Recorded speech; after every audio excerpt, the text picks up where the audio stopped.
Assalamualaikum warahmatullahi wabarakatuh. Nama saya Rafiatul Kiptia dari kelas 11 IIS 4. Di sini saya akan menjelaskan pelajaran tentang atletik.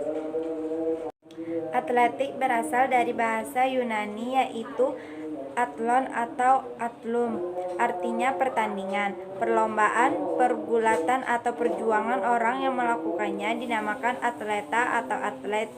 Atletik merupakan cabang olahraga tertua yang dilakukan oleh manusia sejak zaman purba hingga kini. Selain merupakan cabang olahraga tertua, atletik pun dikenal sebagai induk cabang olahraga. 1. Keterampilan gerak jalan cepat. Jalan cepat adalah gerak maju langkah kaki yang dilakukan sedemikian rupa sehingga kontak dengan tanah tetap terpelihara dan tidak terputus. Pelaksanaan perlombaan jalan cepat itu diawali dengan adanya pemberangkatan atau start dan diakhiri dengan melewati garis finish. Maka untuk teknik jalan cepat dibagi ke dalam 3 bagian, yaitu teknik start, teknik jalan cepat, dan teknik melewati garis finish. Start yang digunakan saat jalan cepat adalah start berdiri. Dalam olahraga jalan cepat terdapat beberapa tahapan atau fase, yaitu fase tumpuan 2 kaki, fase tarikan, fase elakan, dan fase dorongan. Fase tumpuan 2 kaki. Fase ini terjadi saat kedua kaki menyentuh tanah pada akhir fase dorongan dan awal dari fase tarikan. Fase tarikan. Fase ini terjadi akibat kerja dari tumit kaki bagian depan dan berakhir apabila posisi badan berada di atas kaki penopang. Fase relaksasi. Fase ini di antara selesainya fase tarikan dan awal fase dorongan kaki. Fase dorongan. Kaki yang baru saja menyelesaikan fase tarikan mulai mengambil alih gerakan dorongan, sedangkan kaki yang lain bergerak maju dan diluruskan. 2. Keterampilan gerak tari.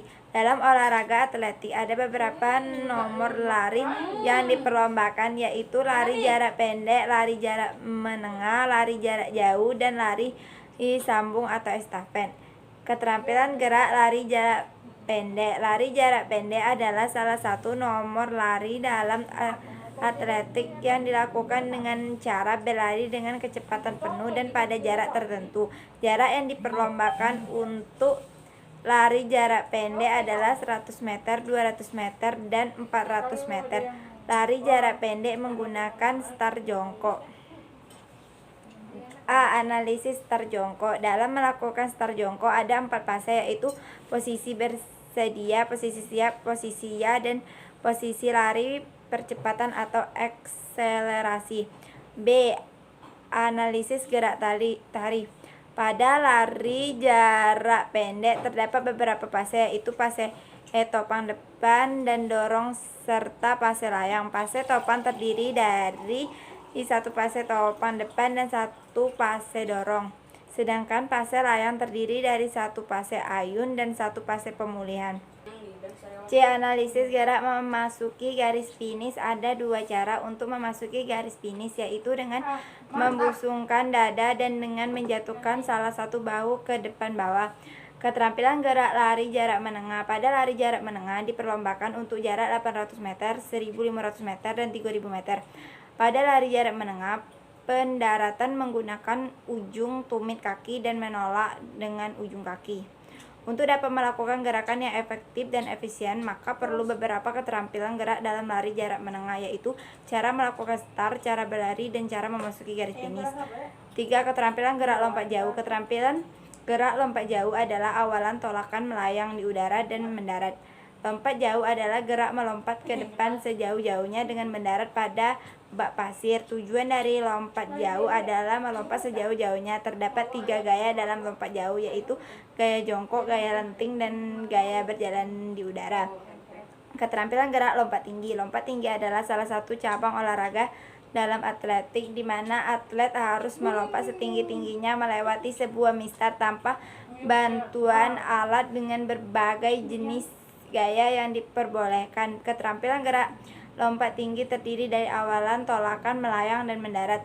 Alat dan perlengkapan dalam lompat tinggi diantaranya adalah lintasan lari, mistar, tiang mistar, dan matras tebal.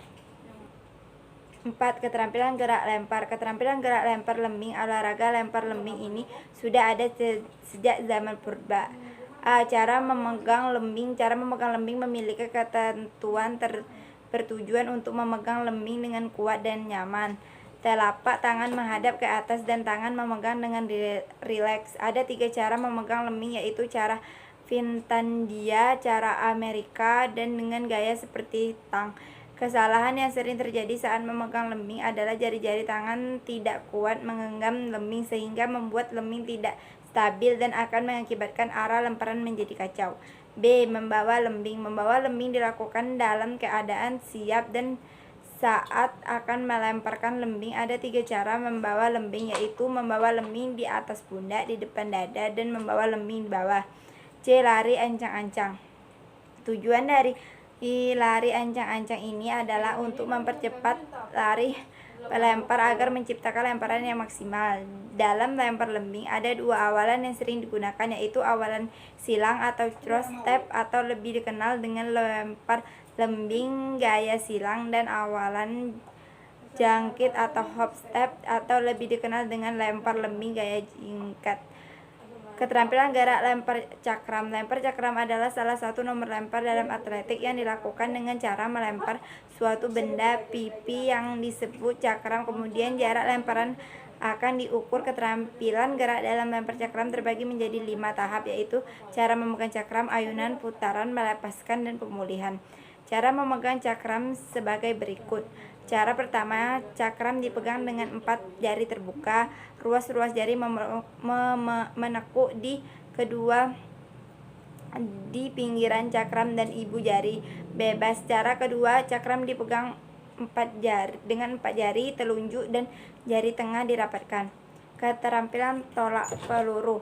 Tolak peluru adalah salah satu cabang olahraga lempar dalam atletik di mana sang atlet akan melemparkan sebuah bola besi sejauh mungkin dari titik lempar menuju titik pendaratan dengan menggunakan teknik tertentu dan aturan main yang telah ditetapkan. Ada 2 cara yaitu gaya menyamping dan gaya membelakangi.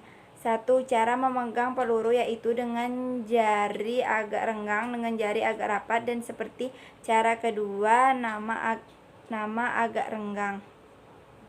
2. Cara menempatkan peluru pada bahu, yaitu peluru ditempatkan di antara tulang selangka dengan rahang bagian bawah. Peluru ditempatkan pada leher di bawah rahang. Posisi siku tangan membentuk sudut 90 derajat dengan badan. Sekian video dari saya Airi. Wassalamualaikum warahmatullahi wabarakatuh.